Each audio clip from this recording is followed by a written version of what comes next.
Hi, I'm Josh Henkin, creator of Sandbag Fitness Systems. Now that you've properly filled your ultimate sandbag, let's go over some basic positioning that you're going to use with the bag. A lot of people don't know or understand the differences in sandbag training versus other forms, barbell, dumbbell, or even kettlebell. The sandbag may be the most versatile tool for the very reason you can change where you load the body with the implement, changing the training effect. Your standard position for most starting exercises is going to be the zercher position. The zercher is going to be cradling the bag in your forearms. Let me demonstrate. If I clean the bag properly, right up here. So if I turn to this side, I want my arms up. If I let my arms drop, the weight of the bag is going to pull me forward too drastically. My elbows need to stay upwards so I can now perform exercises such as squatting. If my arms drop, my torso is going to drop.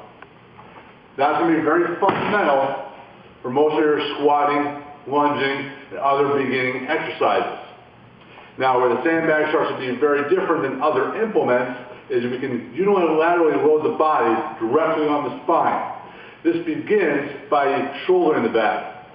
So I turn my bag one way, cradle my hands underneath, pop my hips up. I now have the bag on one shoulder. A couple of key components. I'm holding the bag steady by the top hand at the front end. I don't need to reach, I don't need to use two hands, I'm holding it here. My other arm can be displaced out to the side to help me balance. Most importantly though, is what's happening to the torso.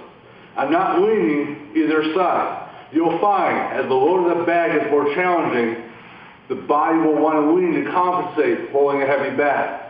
You don't want to do that as it's going to displace uneven force to the body. Remember, the challenge of sandbag training in this mode is to keep perfect alignment under uneven load. Okay. Another position is the bear hug.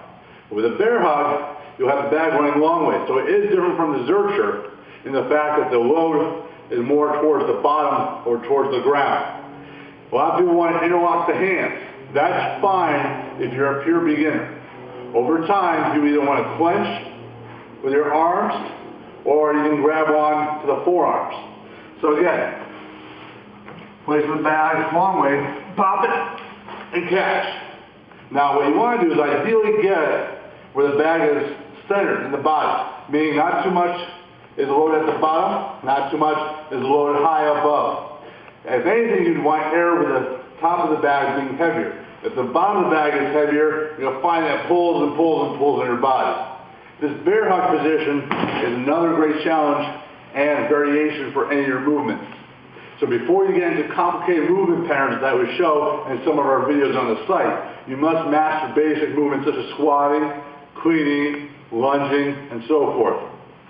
Another position is our clean position. So, unlike many bags, we offer an opportunity to grab the bag on the side. So, grabbing on our side flaps. Now when grabbing on your side flaps, I always recommend rolling the bag a little bit so you're grabbing some of the actual side bag as well. From here, clean.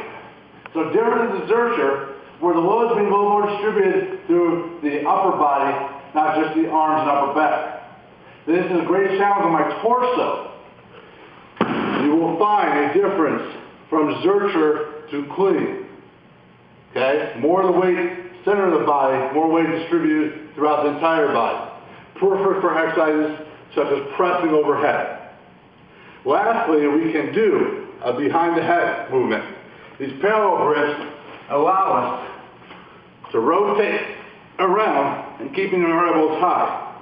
Keeping the elbows high, I can do squatting motions, lunging motions, many multi-directional movements, and so forth.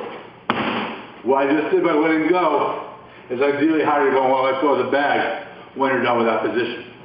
So by simply changing how you load the bag or how you carry it, you can greatly increase the number of exercises allowed with your sandbag training.